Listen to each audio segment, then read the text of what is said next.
Now we have here with us Mrs. Diane Brennan. How are you doing, Diane? Wonderful, Jair. How are you? So good to see you. Good to see you again. Long time don't see Diane. Diane is a great friend. We're here at the BB&T in Plantation, honoring the country of Guyana in the city of Plantation. How are you doing, my friend? Listen, I think Diane is a very good expert in financial market, and nobody better than her to give an overview about what's going on right now. Well, I think the important thing for people is to really get back to basics and making sure that people are staying focused on living within their means, eliminating debt, making sure they've got good cash reserves, and from an investment perspective, the whole premise of going to cash and staying on the sidelines and waiting for the market to recover, that usually is a recipe for people to not do very well in the long run. In this crazy world that we have right now, Diana, and a lot of people bankrupting and foreclosures and everything else, do you see any, in your experience, do you see any perspective to get better any sooner, or you think that is still in a very, very bad moment? Well, I mean, the economy is very difficult, but it's all a cycle. I mean, accordingly, we've been in this recession since December of 2007. So we're heading towards 2 years. If you look at the stock market, which is a leading indicator, the stock market would seem to think that we're getting ready to come out. The last 4 or 5 months is getting better Since every March day. 9th. Since March 9th, the market is up somewhere between 35 and 40%. Exactly. All right. Unemployment in particular, is a lagging indicator. So usually that's kind of bringing up the rear. I think what's happening is that people are having to get more resourceful about what they're doing to make money. And rather than finding employment, they may be going out and starting new businesses, finding niche markets that aren't being served right now. So people just have to get really creative and original. And original, absolutely. I mean, I think there's tremendous opportunity. When you look at the aging baby boomers, for example, and our aging seniors, I think there's a lot of services that could be provided that haven't yet been provided. Absolutely. Yeah. That's a very good tip. Very good. Listen about what Diane is saying here about the baby boomers right now. Absolutely. I mean, think about it. People who are 60 and 65 most likely still have their parents alive. Yeah. Who are in their 90s. But they're still having, especially with the market having done what it's done, their portfolios have taken a hit. They may even have had to take pay cuts or whatever. They can't afford to stop working and retire right now, even though that may have been their dream, and stop to take care of their parents. But their parents may not need a nursing home. So there are services that could be created of responsible people, caring people, who could help provide services to the elderly. I think the elder could be and should be a major focus in the new economy right now, because everybody's getting older. Yes, yes. Well, and anything having to do with health, longevity, staying active. I mean, because let's face it, a married couple at age 65 right now has about a 30 to 35% chance that one of the two are going to make it to age 100.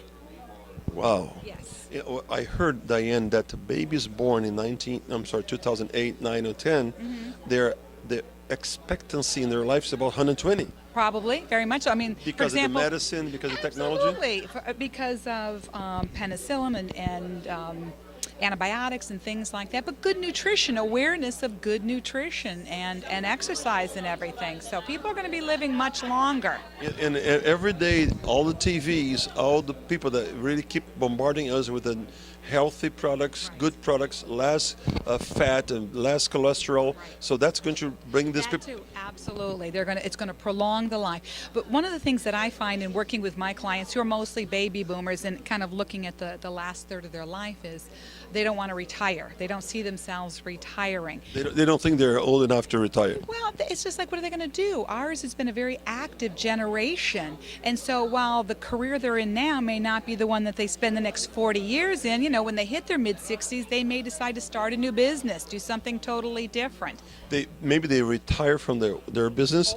They're going to do a new business, and sometimes give them much more pleasure than they were before. Absolutely, because now it's not so much for the financial benefit as it is the personal, satisfaction of making a It's contribution. a totally different business. It It's is. a totally different business. Yeah. I know I have several friends that are trying to do something new, 65, 70 years old, to start a new business. Is that amazing? Absolutely. I said, put on pajamas, go home. No, they don't want to. Well, and the reality is, you hear it all the time about people who did stop working. They died. You know what? And also in the insurance business, when you are working, your insurance amount you have to pay per month is like less than 1/3 that people are not working, because people that work, they don't die. Right, that's true. They have a purpose. And that's one of the things, is most people want to have a purpose in life. And they find that whether it's they're working because they're taking care of their families, or they're working because they provide a service or a product, they have a purpose. When they totally retire and get out of the workforce, No it's more like, purpose. yeah, what am I going to do with the rest of my life? And Uh, so staying working is a healthy thing. This is probably the most fantastic tip for everybody. Keep working, keep active, take care of your health, eat right, exercise. And this is an industry that you think, that I also agree with you, that could be a major focus for new business right now. Absolutely. And business people who are in their 60s or 70s can become mentors to the younger generation. Consulting. Well, they can be consultants or mentors. Either way. They can consult to do it for a fee, or they can become mentors and take a budding business under their wing and help show them the way, shortcut the path to success by having that business owner not have to make all the mistakes that they did. Well, you know what?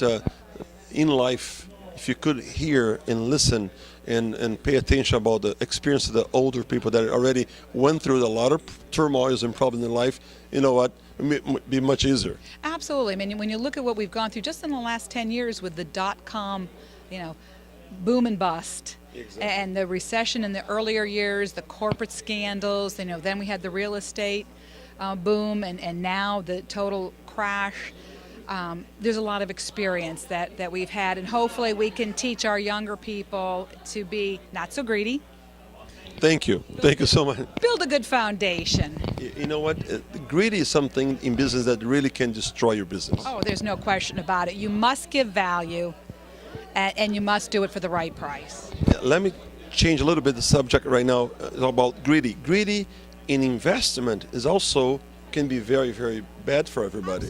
Absolutely. Well, Some people take some risks that they should not take the risk, and they're going to be very sorry in the future. Absolutely.